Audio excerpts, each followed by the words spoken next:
YTN 라디오 김우성의 생생경제. 애청자 여러분 안녕하십니까? 김우성 PD입니다. 공항에 가보면 가장 중요한 곳이 있습니다. 바로 관제탑이죠. 영어로는 컨트롤 타워라고 합니다. 비행기의 착륙 순서나 지면 상황, 운행 중인 항공기는 잘 모릅니다. 항공기끼리 서로 해결할 수도 없죠.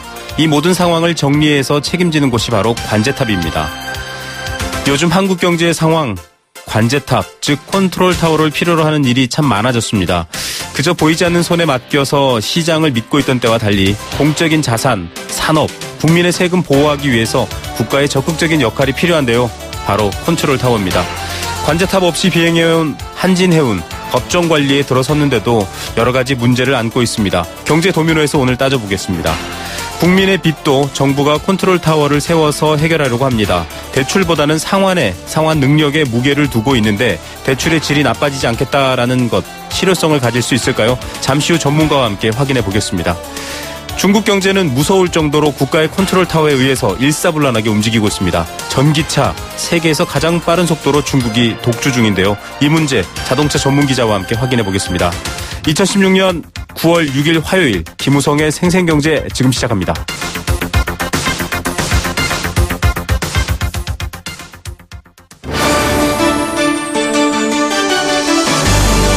YTN 라디오 김우성의 생생경제.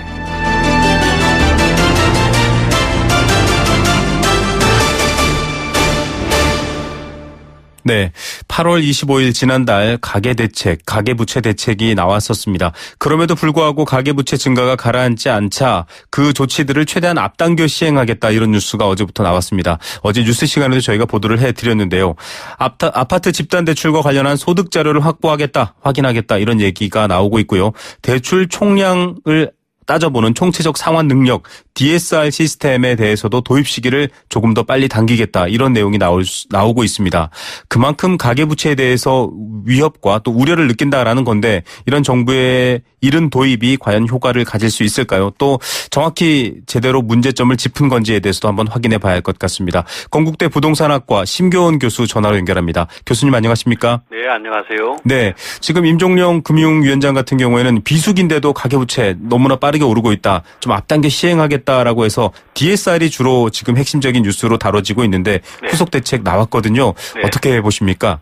예, 지금 가계부채 대책으로 나온 바로 후속 대책이 나온 걸 주요 내용을 보게 되면은 차주의 소득 확인을 의무화하는 걸 바로 시행하겠다라든가, 총체적 상환 능력인 DSR 심사 시스템을 올해 안에 도입하겠다, 이런 것들이 큰 것 같습니다. 네.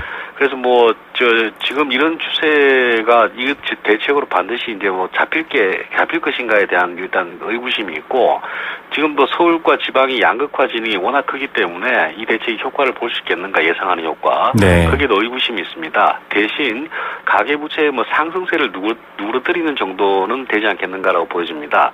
근데 이번 대책을 보면서 좀 느낀 점은 정부에서 좀 너무 성급한 게 아닌가라고 생각됩니다. 지난 대책 이후에 불과 2주 만에 내놓았는데 시장에서의 반응은 정부와의 예상과 일치하는 부분도 있고 일치하지 않은 부분도 있습니다. 근데 이러한 반응을 가지고 지금 조치를 내리기에는 조금 성급한 것 같아 보입니다. 예, 찬물을 끼얹으려는 건 아니다, 이렇게 아주 선을 그었지만 교수님 말씀하셨던 것처럼 좀 뭔가 이렇게 진지하게 호흡을 고르고 시작되는 대책은 아닌 것 같다, 이런 얘기도 나오는데, 그 이유가 계속 문턱만 높이는 거 아니냐, 이런 지적이 있거든요. DSR 심사 시스템, 조금 더 깐깐해진 대출 심사 시스템이다, 이렇게 말하고 있는데 조금 더 설명 부탁드립니다. 예, 총체적 상환 능력 심사를 의미하는데 모든 금융권 부채의 실제 상환 부담을 평가하는 것입니다. 대출을 신청하면은 기존에는 이제 은행, 저축은행 등에서 받은 신용담보대출의 연간 총 원리금, 원금하고 이자 상환 금액을 감안해서 이제 심사하겠다는 겁니다. 네. 연소득 대비해서 이제 원리금 상환 부담이 너무 크면은 대출 한도를 줄이거나 금리를 높이는 식의 제한을 받을 수 있다라고 합니다. 네.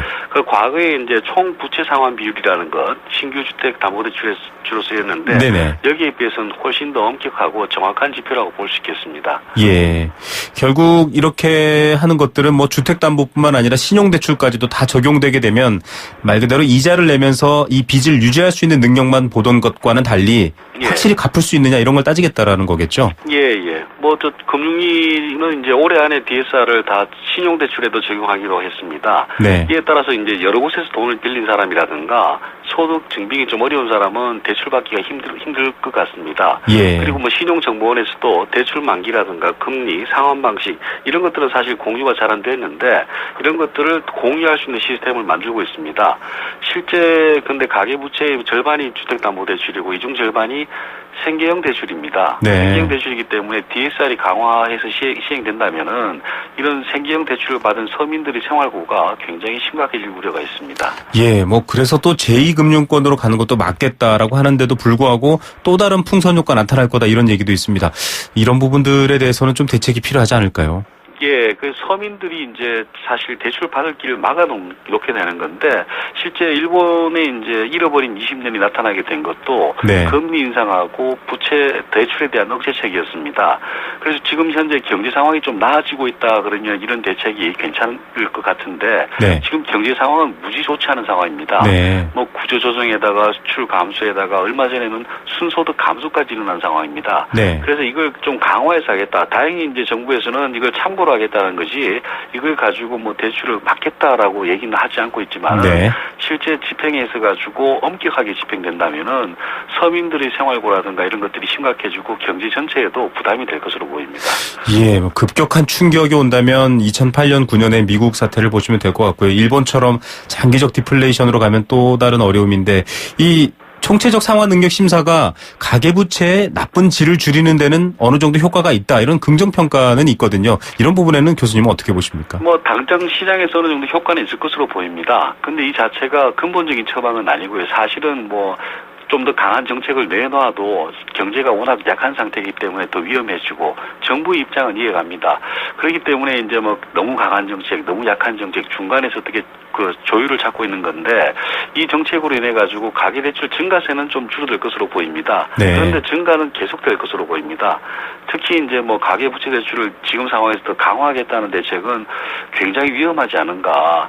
특히 이제 미국의 금리 인상도 지금 남아 있고 금리 인상이 된다면 우리도 그 한 분기별 한 분기나 두 분기 지나서 금리 인상이 될 텐데 네네. 그럼 가계가 점점 힘들어지게 되죠. 예. 그렇기 때문에 굉장히 조심해야 될 정책으로 보입니다. 예, 지금 말씀하신 부분이 일본의 상황을 자꾸 떠올리게 하는 부분인데 예. 이 과열 지역은 지금 또 굉장히 위험한 수준으로 과열되고 있다. 특히 강남 재건축 같은 경우는 더 그렇거든요. 예. 그런데 이런 부분에 효과가 있을 것인가 아니면 지금 좀 거품이었다라고 표현되고 있는 지방시장의 이 대출, 그러니까 주택담보대출을 주로 말씀드리는 거지만 효과가 있을 것이냐 이런 판단도 조금 궁금한데요. 예, 그 뭐 지금 소득심사가 강화되더라도 강남 같은 지역은 지금은 워낙 뭐 부동자금도 많고 저금리가 팽배해 있기 때문에 청약 경쟁률 같은 것들은 약간 하락하겠지만 열기를 막기에는 역부족인 것 같습니다. 네. 그리고 오히려 이제 뭐 정부의 그 정책 프레임 자체에 문제가 있는데 네네. 세계 어느 선진국에서도 고급 주택 지역의 가격에 대해서 정책을 만드는 나라는 없습니다. 네. 그 지역은 그대로 가도록 하고 서민 주거 안정과 주거 복지에 더 열심히 해야 되는데 가격에 대해서 너무 민감한 게 아닌가라고 보여집니다. 네. 그 지금 지방 같은 경우에는 반짝 발표가 나와서 공급 줄인다는 발표가 나와서 반짝 이렇게 화랑새를 보였지만은 조만간 제자리를 찾아갈 것 같습니다. 네. 지금도 좋지 않은 상태였고 앞으로도 계속돼서 이제 침체가 될 것으로 보이는데 이렇게 되다 보면 이제 부동산 시장 양극화는 계속 심화될 것으로 예상이 됩니다. 예, 이 부동산 시장 양극화에 대한 지적들을 관련 정책이 나오거나 혹은 부동산 시장을 분석할 때마다 여러분들도 지적해 주고 있는데요. 특히나 이 많은 부분들이 풍선 효과 같은 것들을 놓고 볼 때도 네. 대출의 흐름이나 양을 통제하는 문제가 아니라 도대체 이 대출의 성격이 뭔지, 가계 대출의 이 질적인 성격이 뭔지에 대해서 좀 정부가 파악을 했으면 좋겠다 이런 말도 하고 있거든요. 네. 교수님은 그 부분에 대해서 좀 어떻게 보십니까? 사실 이제 가계대출의 질 자체가 그 가계대출보다 이제 주택담보대출 쪽으로 좀 많이 관심을 가지는데 네네. 주택담보대출은 주택을 구매하기 위한 사람은 전체 대출의 한 절반 정도밖에 되지 않습니다. 네. 그리고 지금 DSR을 강화하고 이렇게 한다면은 강남의 그 지역들은 사실 소득이 많은 사람들은 상대적으로 규제에서 자유롭기 때문에 네. 큰 부담 없이 이제 대출을 또 받을 수도 있고요. 그 대신 상대적으로 이제 중산층이라든가 저소득층 같은 경우에는 부담이 많이 커질 것 같습니다. 네. 그래도 지방 같은 경우에는 이제 뭐 혁신도시 개발이라든가 뭐 그걸로 인한 공박, 경제 침체 이런 것들도 심각해지고 있고 향후에 이제 2, 3년 내에 입주 폭탄이 현실화되면 더 힘들릴 가능성이 있습니다. 그래서 지금은 이제 전국적 규제책을 내놓는 것보다는 어떤 규제책을 만들더라도 제한적으로 그리고 아주 조심스럽게 한시적으로 적용하는 그런 방안을 좀 생각해야 됩니다. 지금 일부 지역이 아무리 뜨겁다 그러더라도 경제 펀더멘털 자체가 아주 약한 상태에서 그런 규제 정책이 나오게 된다면은 조만간 다가올 하락 시기에 대해서는 그 하락을 더 가속할 우려가 있기 때문에 더 조심해야 될 것으로 보입니다. 예. 말씀하셨던 부분처럼 결국은 소득이라던가 이 대출의 어떤 근본적인 의도에 대해서 정부가 파악하지 못하고 일반적인 이런 예, 예. 정책만 펼칠 경우에는 후속 여파에 대해서 예. 전혀 대비가 안 된다 이런 말씀이신데요. 예, 예. 지금 가계대출 주범으로 꼽힌 집단대출도 원래는 뭐 소득 여부를 확인하지 않았었지만 좀 더 확인해서 강화하겠다 이런 얘기도 나오고 있습니다. 예. 그런데 시장에서는 이게 실효성이 있느냐, 이거 찬물 끼얹는 거 아니냐 이렇게 보시는 분들도 있거든요. 지금 집단대출 강화 같은 경우에는 수도권에서 특히 이제 호황을 보이는 지역 같은 경우에 그 효과가 거의 없을 것 같습니다. 네네. 뭐 집단대출 규제를 하더라도 중도금 대출을 규제하더라도 소득 여건에 맞춰가지고 아니면 개인적으로 또 돈을 빌려서 투자하는 사람이 많기 때문에 네네. 그런 영향이 없을 것 같고 지방 같은 경우에는 지금 좋지 않은 상황에서 그게 된다면은 오히려 더 힘들어지지 않은가라고 생각됩니다. 그렇기 때문에 더 조심해야 될 것 같고 지금 우리가 쓰는 규제 전체에 대해서도 한번 고민을 해봐야 될 것 같습니다. 네네. 우리가 쓰는 규제는 이제 선진국에서는 거의 쓰지 않는 규제입니다. 네. 이런 대책이 나오지도 않고 있고요. 우리가 지금 쓰는 것들도 뭐 수십 년 전에 만들어가지고 계속 그걸 이제 조금씩 보완해서 쓰고 있는데 그러다 보니까 금융 선진화라든가 이런 것들도 제외되고 있습니다. 결국은 이제 한 3, 40년 전에 만든 규제의 프레임을 원점에서 한번 다시 생각하고 필요 없는 것은 과감하게 개혁하는 게 이제 왜곡을 막는데 도움이 될 것 같습니다.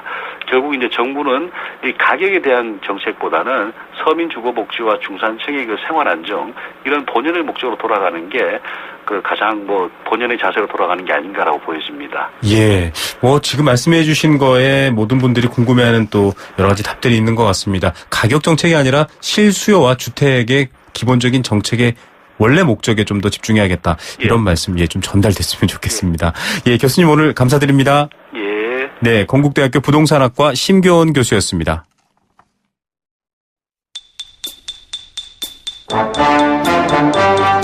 경제 탐구생활.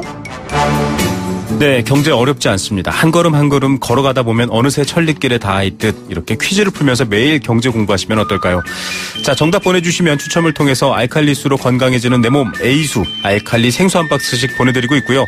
2016년 매주 목요일 응답하는 여행 스케치의 가로수길 콘서트입니다. 나무야 티켓도 드리고 있습니다. 도심 속 꿈의 놀이터 일산 원마운트에서 워터파크 이용권도 드리고 있고요. 선정릉을 품은 도심 속 특급 호텔 라마다 서울에서 숙박권도 드리고 있습니다. 답은 단문 50원, 장문 100원의 정보 이용료 부과되는 샵 0945, 우물정 0945번 문자와 스마트폰 앱 예스로 함께 하실 수 있습니다. 오늘의 퀴즈 내드리겠습니다. 방금 인터뷰에도 살짝 등장했었는데요. 정부가 가계부채를 잡기 위해서 내년 1월부터 예고됐던 대출자의 총체적 상환 능력 심사 시스템 DSR이라고 줄여서 부르는데요. 이것의 도입 시기를 앞당기기로 했습니다. 이번에 도입되는 이 DSR은 기존 주택담보대출의 대출 규제였던 오늘의 퀴즈입니다. 이것보다 한층 강화된 제재 수단이다 이렇게 평가하고 있습니다. 기존의 담보대출을 받을 때 채무자의 소득으로 얼마나 잘 상환할 수 있는지를 판단해서 대출 한도를 정하는 이것을 무엇이라고 할까요? 영어로 세 글자, 세 단어죠. 세 스펠링으로 되어 있습니다. 이것은 주택담보대출의 연간 원리금의 상환액과 기타 부채에 대해 연간 상환한 이자의 합을 연소득으로 나눈 비율입니다. 이 수치가 낮을수록 빚을 갚을 수 있는 능력이 높아진다 이렇게 평가됐습니다. 정부가 부동산 시장 과열을 막기 위해서 2005년에 도입했는데요. 처음에는 투기 지역에서만 40% 이렇게 적용했지만 2014년 8월부터는 60%로 일괄 적용되고 있습니다. 좀 더 높이면 어떨까 이런 얘기들도 나오고 있죠. 자, 금융부채 상환 능력을 소득으로 따져서 대출 한도를 정하는 것 무엇이라고 할까요?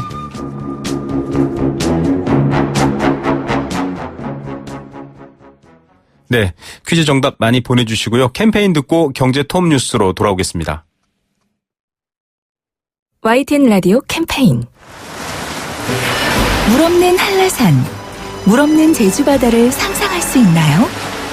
제주의 아름다운 자연과 풍경은 깨끗하고 건강한 물이 있기에 가능합니다. 제주를 아름답게 만들어주는 건강한 물은 우리의 몸과 마음도 아름답게 만들어줍니다. 건강한 몸과 마음을 지키는 이유. 아름다운 물을 사랑하고 지키는 일에서부터 시작됩니다. YTN 라디오 아름다운 물 캠페인은 광동제약과 제주특별자치도 개발공사와 함께합니다.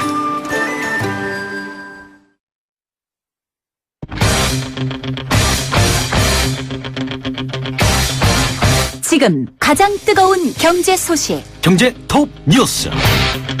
네, 이 시각 주요 경제 뉴스입니다. 올해 상반기 우리나라 가계의 해외 소비 지출 금액 작년보다 10% 넘게 늘어났다고 합니다. 어렵다고들 하는데 어떤 내용이 있는지 한번 알아보겠습니다. 보험 사기를 적발하는 시스템 자체가 좋아지고 있습니다. 보험 사기 이제 좀 어려워지지 않을까요? 관련 내용 전해드리겠습니다.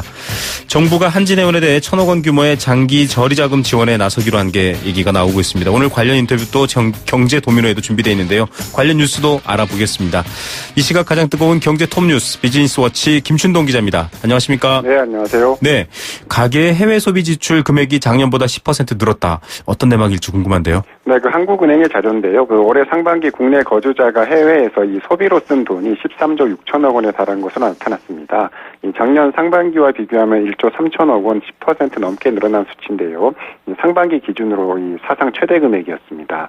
이 국내 소비는 주춤한데 해외 소비는 계속 좀 호황을 이어가고 있는 건데 이 통계에는 이 가계가 국내에서 인터넷 등으로 해외 물품을 구입한 해외 직구나 또 해외 출장을 가서 업무로 쓴 돈은 포함되지 않고 이 관광을 비롯한 이 소비 지출만 쓴 돈만 해당이 된다고 합니다. 네, 저는 직구 때문에 이런가 생각했는데 관광이군요. 네. 좀 뭐 답답해서 잠시라도 좀 떠나고 싶다 이런 사람들 많으신데 관광이 늘고 있는 건가요? 네, 뭐 그렇게 보시면 될 것 같은데요. 그 지난해 국내 가계의 해외 소비 지출 금액이 26조 2,700억 원에 달해서 역시 뭐 사상 최대 기록을 갈아치웠었는데 그만큼 이제 해외 여행 계획이 좀 늘어난 영향으로 풀이가 되고 있습니다. 올해도 이 해외 여행 계획은 꾸준히 늘고 있는데요. 올해 상반기에만 해외 여행을 다녀온 국민이 1,063만 명에 달해서 작년 상반기보다 16% 넘게 늘었습니다. 일본과 대만, 베트남을 비롯해서 이 근거리 국가를 찾는 경우가 좀 그만큼 많이 늘었다고 하는데 특히 일본을 다녀온 우리나라 국민은 238만 명에 달해서 작년 상반기보다 31% 넘게 급증을 했다고 합니다. 예, 이렇게 또 밖으로 나가시는 분들이 많군요. 올해 상반기 보험 사기 적발 금액이 사상 최대다. 그만큼 적발 잘한 거네요. 네, 맞습니다. 금감원에 따르면 올해 상반기 보험 사기 적발 금액이 3,480억 원에 달해서 작년 상반기보다 12%나 늘었습니다. 단기 기준으로 가장 많은 적발 금액인데요. 다만 적발 건수 기준으로는 작년보다 2% 정도 줄었다고 하는데 그만큼 이제 보험 사기가 대형화하고 있는 것으로 좀 풀이가 되고 있습니다. 실제로 올해 상반기 적발된 보험 사기 유형을 보니까 병원의 사무장 등이 개입한 보험 사기를 비롯해서 조직적인 사기 사건이 좀 많이 늘고 있다고 합니다. 예, 이 선량한 가입자들에게 피해를 주는 행위인데 보험 사기 적발하는 시스템 자체는 좋아졌다고요? 네, 이제 보험 사기가 진행화되고 있는 만큼 이 적발 시스템도 좀 바뀌고 있는데요. 여러 보험에 한꺼번에 가입한 사실을 좀 한꺼번에 알아낼 수 있는 조회 시스템이 좀 보강이 됐고 또 이 사회 관계망 분석을 통해서 보험 사기를 미리 인지하는 시스템도 좀 나타나고 있습니다. 실제로 이 첨단 조사 기법을 동원을 해서 고가 외제차 보험 사기 조사를 했더니 이 적발 금액이 6% 넘게 늘었다고 하는데요. 여기에다 이제 보험 사기에 대한 처벌을 강화하는 이 보험 사기 방지 특별법이 이달 30일부터 시행이 되는데 이 금감원은 이 시점에 맞춰서 이 조직적인 보험 사기 범죄에 대해서 이 감시를 더 강화할 방침이라고 합니다. 네. 자, 지금 뭐 한진해운이 경제뉴스에서 가장 뜨거운 감자이기도 한데 네. 1,000억 원 규모의 장기 저리자금 지원하겠다 이렇게 밝혀졌네요. 네, 한진해운의 법정관리 신청과 함께 해외 물류 대란이 좀 현실화하고 있는데요. 정부와 새누리당이 오늘 긴급 당정 협의를 갖고 이 한진해운의 1,000억 원 플러스 알파 규모의 이 장기 저리자금을 좀 긴급 지원키로 했습니다. 다만 이 조건을 달았는데 이 조양호 한진그룹 회장을 비롯해서 한진그룹 측이 이 담보를 제공해야 한다고 좀 강조를 했는데요. 이 물류 대란에 따른 대한 책임을 좀 묻겠다는 겁니다. 이 상황에 따라서는 이 조양호 회장에 대한 청문회도 좀 열 수 있다고 밝히면서 좀 압박 강도를 좀 높였습니다. 예, 이 사주 그룹주에게 더 내라, 지금 뭐 더 낼 수 없다, 이런 논란이 계속 이어지면서 법정 관리까지 왔는데 네. 1,000억 원 규모의 자금 조달, 한진해운도 뭐 한진그룹도 지금 그룹 차원에서 준비하는 건가요? 네, 그 정부의 좀 압박이 아무래도 거세지다 보니까 한진그룹도 좀 일단 움직이기 시작했는데요. 이 조양호 회장의 사재 400억 원을 포함을 해서 자체적으로 1,000억 원을 조달을 해서 물류대란 해소에 좀 나서기로 했습니다. 이 정도 뭐 자금이 지원되면 일단 이제 바다 위를 떠돌고 있는 한진해운 선박 87척이 항구에 접안을 해서 화물을 하역할 수 있는 길은 좀 열릴 것으로 보이는데, 그 한진해운에 밀린 예산값이 뭐 6천억 원을 넘는다고 하니까 이 근본적인 처방은 좀 안 될 것으로 보입니다. 한진그룹은 이번 자금 지원 외에도 대한항공을 비롯한 이 그룹 계열사를 통해서 이 원활하게 물류를 처리를 하고 수송 지원에도 좀 나설 계획이라고 합니다. 예, 피해 여파를 줄여야겠지만 원인이 계속 궁금하다라는 생각도 듭니다. 네. 자, 우리나라 맥주 흔히들 소맥용이다 이렇게까지 네. 비하하고 있는데 맛이 없는 걸로 유명한데 수출은 잘 되고 있다, 이런 뉴스가 있네요. 네, 뭐 조금 아이러니컬한데요. 이 관세청에 따르면 지난해 우리나라의 맥주 수출액이 8,400만 달러를 기록해서 전년보다 15% 넘게 늘었다고 합니다. 금액으로는 뭐 사상 최대 기록이고요. 우리나라의 맥주 수출액은 최근 3년간 17% 가까이 늘었다고 하는데, 같은 기간 우리나라의 전체 수출은 5.9% 줄었다고 하니까 좀 주목할 만한 수치로 보입니다. 이 고급 맥주 수출이 좀 늘면서 리터당 평균 수출 가격도 2013년에 0.77달러에서 작년에는 0.79달러로 올랐고요. 올해도 1월부터 7월까지 수출액이 작년보다 3.7% 늘면서 올해 연간 맥주 수출액 역시 다시 사상 최대를 기록할 것으로 좀 그렇게 좀 전망이 되고 있습니다. 여러 종류의 맥주 다 먹어본 편인데 저도요. 네. 이렇게 한국 맥주가 수출이 잘 되고 있는 이유 특별히 있습니까? 치맥을 비롯한 한류 혈분 효과가 좀 큰 것으로 풀이가 되고 있는데요. 네. 실제로 우리나라 맥주 주요 수출국을 보니까 홍콩과 중국, 베트남 등 지금 한류 열풍이 좀 불고 있는 국가들이 대부분을 차지를 했습니다. 특히 홍콩은 2000년 이후에 맥주 수출 1위국을 좀 유지를 하고 있고요. 중국 같은 경우는 맥주 수출이 매년 두 자릿수 성장률을 보이고 있습니다. 베트남은 최근 3년간 맥주 수출액이 38배나 좀 늘었다고 하는데요. 다만 국내 맥주 수출이 사상 최대 행진을 이어가고 있긴 한데, 우리나라는 여전히 맥주 수출보다는 수입이 60% 가까이 좀 많은 상태라고 합니다. 예, 한류도 좋지만 또 국내 소비자 입맛도 좀 잡아주셨으면 좋겠다라는 네. 생각이 들고요. 부정청탁 및 금품 등 수수 금지법, 이른바 김영란법, 국무회의에 의결됐네요. 네, 그 식사나 뭐 선물 경비 제한 기준을 높여야 한다는 의견이 일부 있었는데, 오늘 원하는 그대로 좀 통과를 했습니다. 그래서 식사는 3만 원, 선물은 5만 원, 경조사비는 10만 원. 이로 기존 기준안대로 통과 시행에 들어갔고, 28일부터 시행이 들어가게 되고요. 이 공무원이 받을 수 있는 외부 강연에 대한 시간당 사례금 상한액도 장관급 이상은 50만 원, 차관급은 40만 원, 뭐 4급 이상은 30만 원, 5급 이하는 20만 원으로 정해졌고, 사례금 총액은 시간당 상한액의 150%를 넘지 못하도록 했습니다. 이 사립학교 교직원과 언론사 임직원 등의 경우에는 민간인이라는 점을 감안을 해서 이 100만 원으로 시간당 상한액을 정했습니다. 예, 이 법도 원 취지를 좀 더 많이 공감했으면 좋겠다라는 생각도 듭니다. 네. 오늘 톱 뉴스 중에 톱 어떤 것 고르시겠습니까? 그 한진해운 뉴스를 좀 꼽고 싶은데요. 이 정부가 연일 압박에 나서면서 좀 한진그룹 측도 이 물류 대란 해결을 위한 신용에 좀 나서고 있긴 한데, 뭐 무책임한 한진그룹이나 이 한진그룹만 바라보는 무능한 정부나 앞으로 좀 물류 대란에 쌓인 책임 소재에 좀 논란은 좀 불가피하다, 뭐 이런 생각이 좀 들었습니다. 예, 과감하게 책임을 틀어주고 또 그만큼의 통제권을 갖기를 바랍니다. 오늘 뉴스 여기까지 듣겠습니다. 감사합니다. 네, 감사합니다. 네, 비즈니스워치 김춘동 기자였습니다.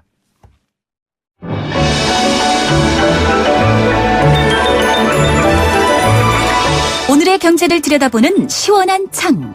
YTN 라디오 김호성의 생생경제 생생 인터뷰.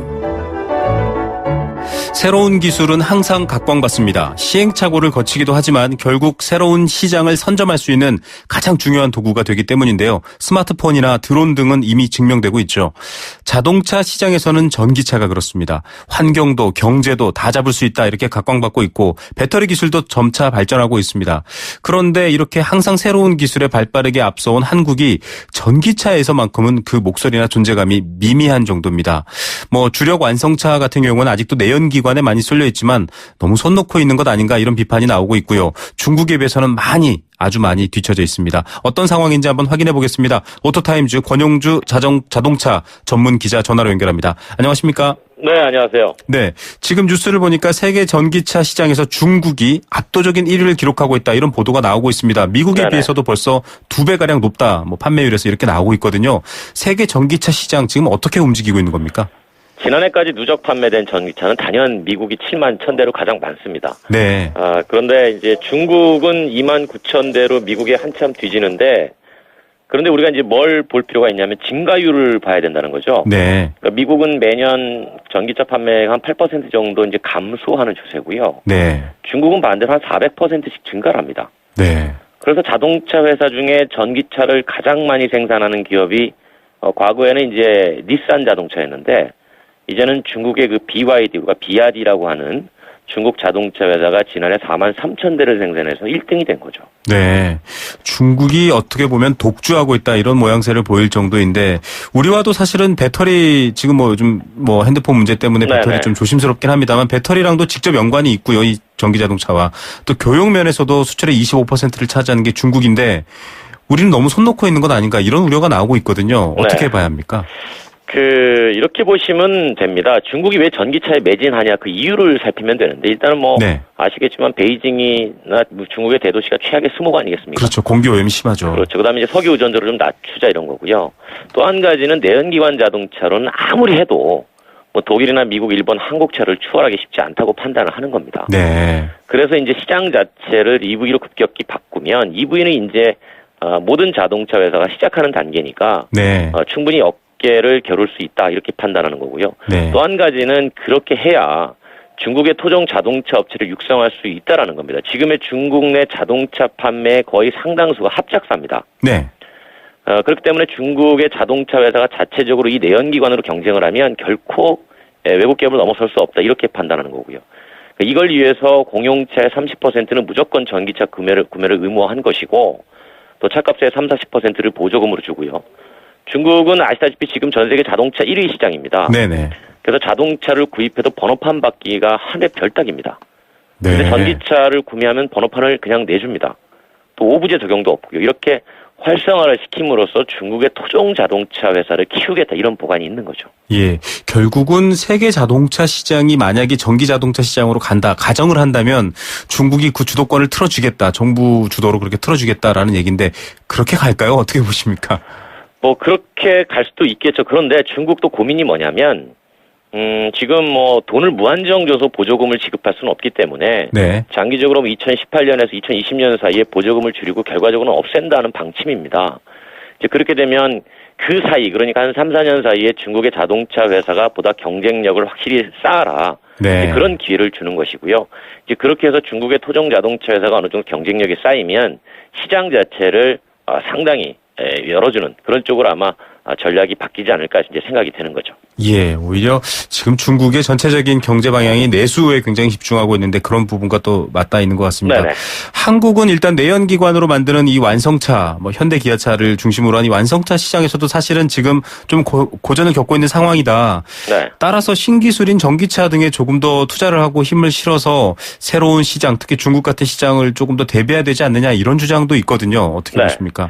그러니까 뭐 맞는 말씀인데요. 그 신기술이 반영된 제품이 속속 등장할 필요성은 충분합니다. 그런데 이제 그러자면 인프라가 구축돼야 되겠죠. 그러니까 네. 예를 들어서 우리가 최근에 지능형 자동차 얘기 많이 하지 않습니까? 네네. 지능형 자동차를 내놔도 도로 자체가 지능형 차하고 반응하지 못하면 무용지물이라는 거죠. 네. 그러니까 전기차가 아무리 잘 나와도 충전기 없으면 무용지물이 된다는 겁니다. 네. 그렇기 때문에 기본적으로 어떤 새로운 제품이 나오고 그 제품을 가지고 주력으로 시장을 끌고 가려면 인프라에 많은 투자가 이루어져야 되는데 우리는 아직 그렇게 하지 못하고 있다는 거죠. 네. 이 지금 뭐 앞서 첫 번째 질문에서도 말씀해 주셨지만 몇만 대 단위가 오고 가는 게 지금 미국 혹은 중국 시장인데 네. 우리는 1년에 판매 대수 보니까 몇백 대도 안 되더라고요. 지금 올해 보급 목표가 8,000대인데요. 네네. 지금 4,000대도 못하고 있습니다. 예. 그나마 4,000대 중에서 한 2,000대는 제주도가 소화하는 거고요. 그렇죠. 나머지 지역은 뭐 지금 전라북도 같은 경우는 뭐 6대, 5대 이렇게 보급이 돼 있죠. 결국 이렇게 내수라든지 혹은 기본 인프라에 대한 어떤 관심이 부족하다면 신차 개발 같은 것들도 안 되고 있는 거죠. 그렇죠. 왜 그러냐면 이렇게 보시면 됩니다. 신차 개발이 안 되는 이유는 시장이 없으니까 기업이 뛰어들지 않는 거죠. 네. 그러니까 기업은 아시겠지만 뭐 돈을 벌기 위한 목적을 가지고 있지 않습니까? 네. 그러면 시장이 만들어져야 그 시장에 뛰어든다는 겁니다. 근데 이제 그 시장이 만들어지는 것에 정부가 얼마나 역할을 해주느냐. 네. 이제 그게 상당히 중요한 거죠. 예를 들어서 제주도가 국내에서는 그 전기차의 성지로 네. 지금 뭐 많이 언급이 되는데 제주도지사도 아주 나서서 관심을 그렇죠. 표명하고 있죠. 예. 그런데 우리가 제주도를 찾는 관광객이 전기차를 이용하냐는 겁니다. 잘 안 합니다. 네네. 그 막연한 두려움이 있다는 거죠. 여기서 두려움이 뭐냐면 전기가 떨어졌을 때 네네. 또 충전기를 찾아야 되는 불편함이 있지 않느냐. 네네. 또 충전에 시간이 오래 걸리고. 그러니까 이런 두려움을 없애주는 쪽으로 정책이 모아져야 되고요. 그래야 사용자가 늘겠죠. 그럼 자연스럽게 기업도 사용자가 늘어나면 시장이 만들어지는 것이니까 적극적으로 참여를 하게 되죠. 예. 지금 제주도를 혹시 이번 여름 휴가 때 다녀오신 분들도 전기차 빌리신 분들은 올 것 같다는 생각도 들고요. 그래서 정부 당국은 일단 전기차 인프라 확보에 의지는 보이고 있습니다. 구매 지원금도 올해보다 3배 많게 편성하겠다 지금 이렇게 밝혔고요. 네. 충전소 문제는 계속 불거지고 있습니다. 지금 주유소들도 우리가 할 테니 대신 좀 정부가 지원해라. 네. 뭐 또 무슨 공중전화를 활용하자. 뭐 아파트에는 지금 다 충전소 구비하겠다. 별 얘기가 다 나오고 있는데 네네. 아직도 뭐가 명확하지 않거든요. 자, 정책적으로 이런 부분도 어떻게 보완해야 될까요? 그러니까 우리가 기본적으로 전기차 시대로 가기 위해서 여러 가지 걸림돌이 분명히 존재합니다. 네. 첫 번째는 뭐냐면요. 우리가 가솔린이나 디젤 같은 화석연료에 부과된 세금의 조정이 필요할 겁니다. 아. 네. 왜냐하면 그 전기차에 세금이 얼마 안 붙어 있기 때문에 네. 전력에 그렇다면은 만약에 내연기관에서 전기차로 10%만 시장이 이동을 해도 네. 정부 입장에서는 그 유류세에 세수가 줄어드는 줄죠. 것을 네. 걱정하지 않을 수가 없거든요. 그래서 그 부분이 좀 선제적으로 대응이 좀 필요하고 또 한 가지는 내연기관에 집중된 산업구조 개편도 시급합니다. 예를 들어서 엔진이 사라지면 말이죠. 네. 엔진 관련 부품을 만드는 기업 800개가 동시에 사라집니다. 네. 그러니까 다시 말해서 산업구조가 급격히 개편되면 혼란이 오겠죠. 네네. 또 한 가지는 에너지 문제도 생각하지 않을 수가 없다는 거죠. 지금 전기 만들 때 화석연료 씁니다. 그렇죠. 화력 그러니까 발전. 석탄과 원자력에 의존하는 에너지 구조를 바꿔야 된다는 거죠. 그러면 이렇게 해서 만든 전기를 굳이 전기차에 쓰는 게 과연 친환경적이냐.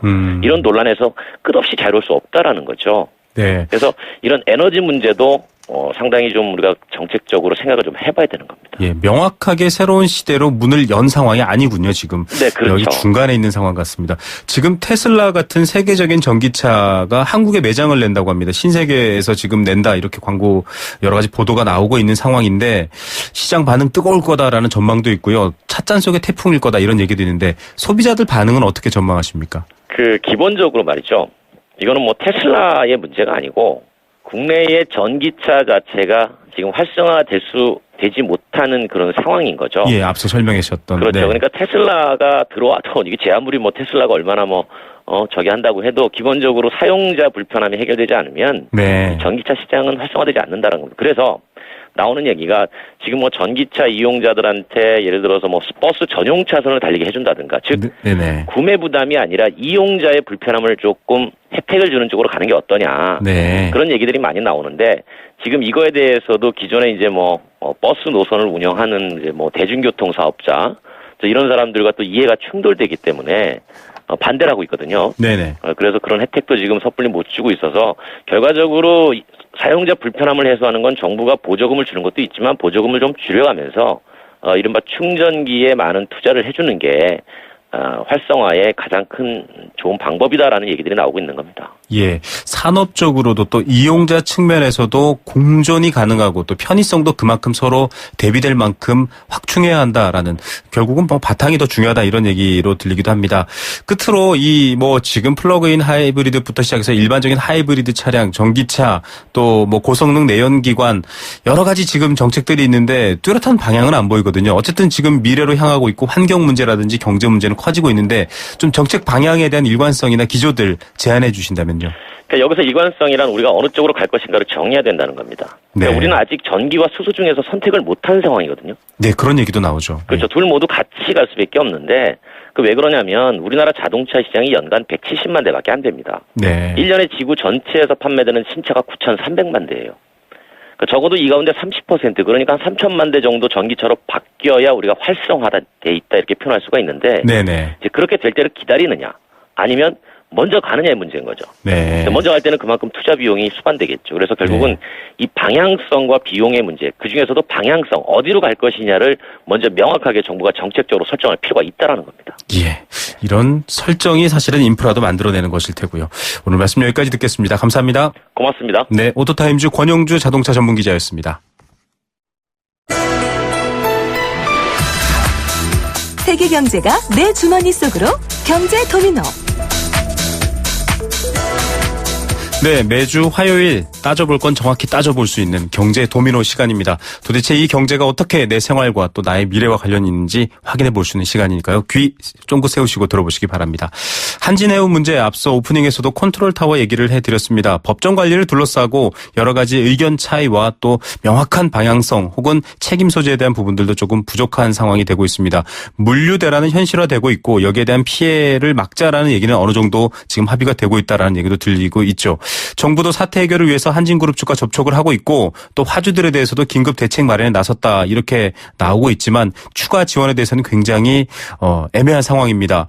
이 한진해운의 구조조정 원칙 정부 스스로 깨는 거다 이런 주장도 나오고 있고요. 컨트롤 타워가 제대로 작동하지 않는가 이런 비판도 나오고 있습니다. 어떻게 풀어가야 하고 이 문제의 본질이 어디에 가장 중요한 본질이 있는지도 확인해보는 시간입니다. 건국대 경제학과 최백은 교수 연결하겠습니다. 교수님 안녕하십니까? 네, 안녕하세요. 네, 자 자구안에서 좀 부족한 점이 있었습니다. 4천이 최고다. 아니다. 돈 더 내야 된다라고 했는데 결국 합의 보지 못하고 법정 관리로 넘어갔습니다. 몇몇 학자들은 엄격하게 법정 관리해서 제대로 한번 회생시켜봐라 이런 주장도 했는데 결과적으로 지금 굉장히 난맥상, 혼란상 이런 상황이거든요.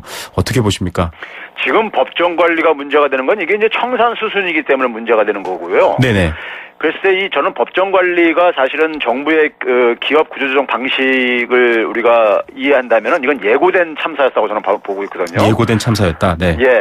그리고 이게 기본적으로 저는 한진해운 사태하고 세월호 참사가 굉장히 닮은 꼴을 가지고 있다고 봐요. 아, 네. 어떤 면에서? 첫 번째는요. 네. 첫 번째는 이게 지금 그 해운업 같은 경우는 우리가 2011년부터 글로벌 교역량이 정체를 상태를 빠지게 됩니다. 네. 그 직격탄을 맞은 게 해운업이에요. 이제 네네. 불똥량을 날라야 되는 거기 때문에요. 네. 그래서 이제 이게 개별 기업 차원의 구조조정을 하게 되면은 두 가지 가능성뿐이 없습니다. 자금 지원으로 연명하는 좀비 기업을 양산하거나 네. 아니면은 청산으로. 엄격한 잣대를 들이밀면은 법정 관리로 갈 수밖에 없는 겁니다. 네. 그런 점에서 이 지금 현대상성 같은 경우도 지금 영업 적자가 계속 세고 있는데 이게 지금 저는 좀비 기업으로 가는 저는 이 지금 양상이라고 저는 보이고 있거든요.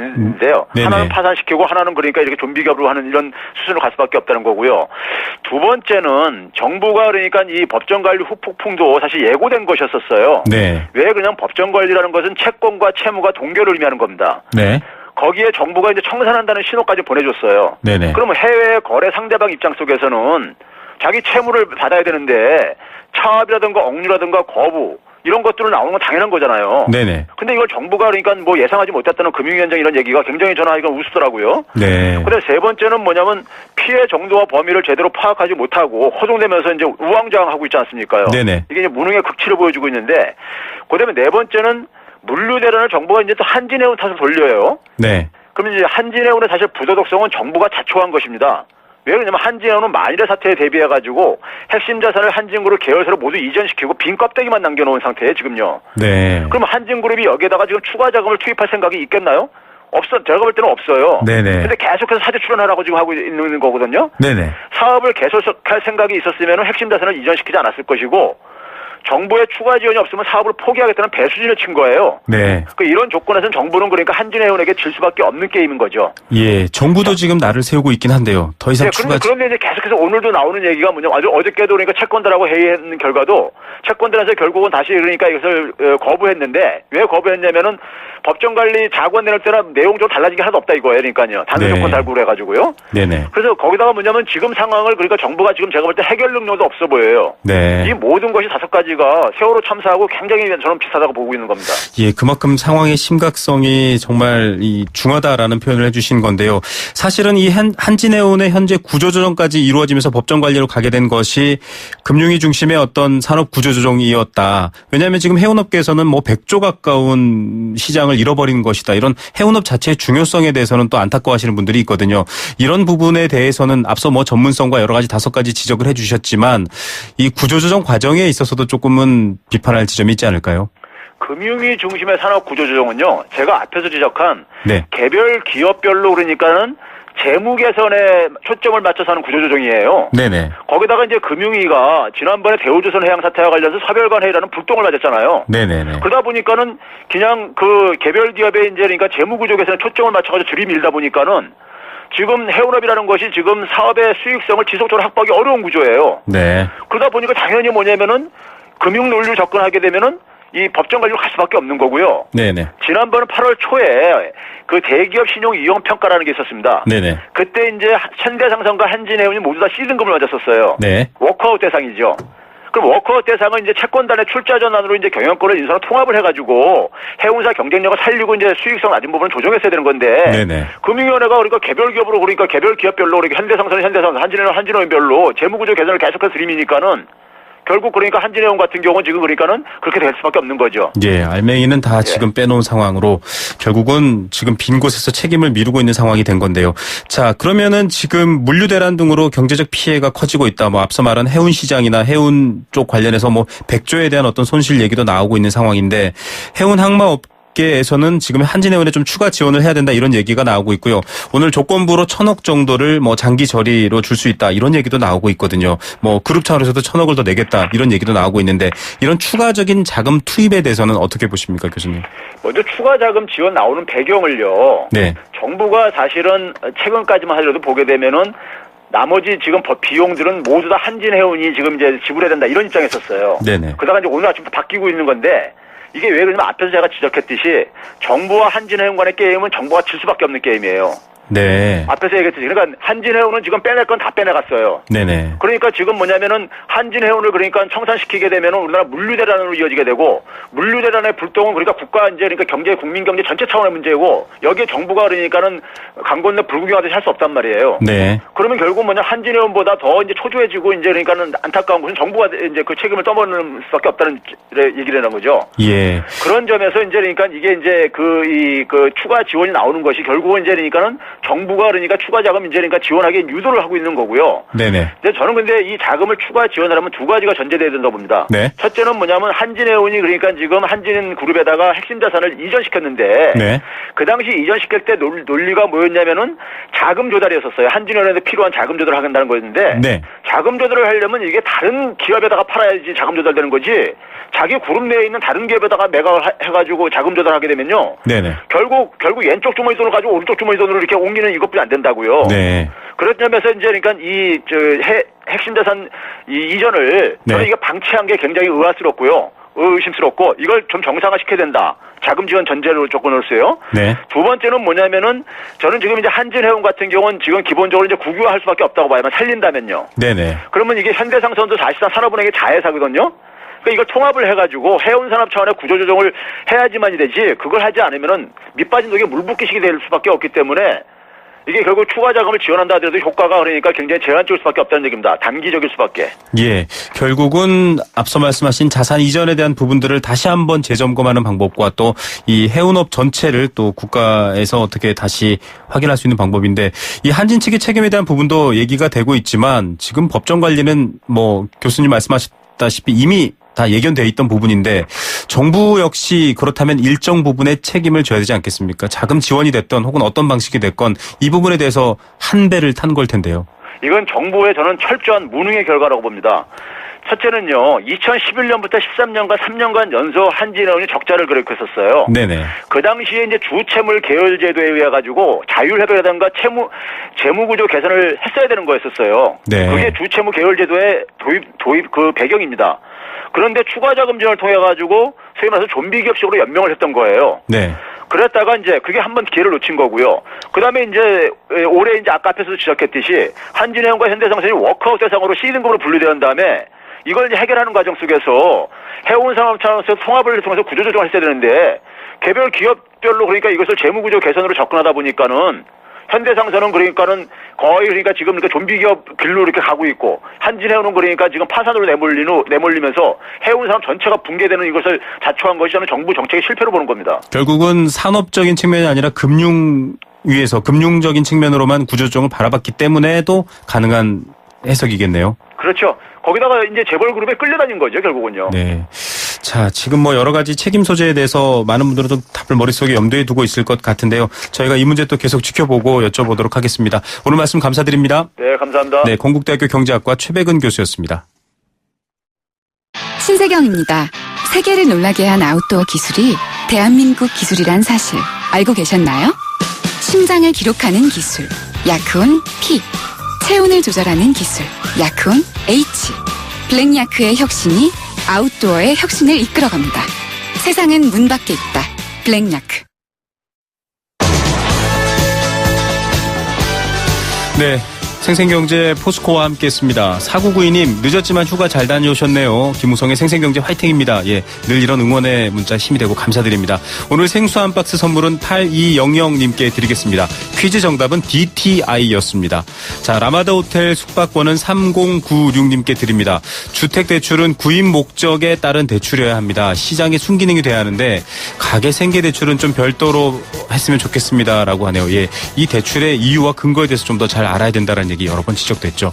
자, 힘내시고요. 내일 오후 3시 10분 또 생생경제 찾아오겠습니다. 김우성의 생생경제였습니다.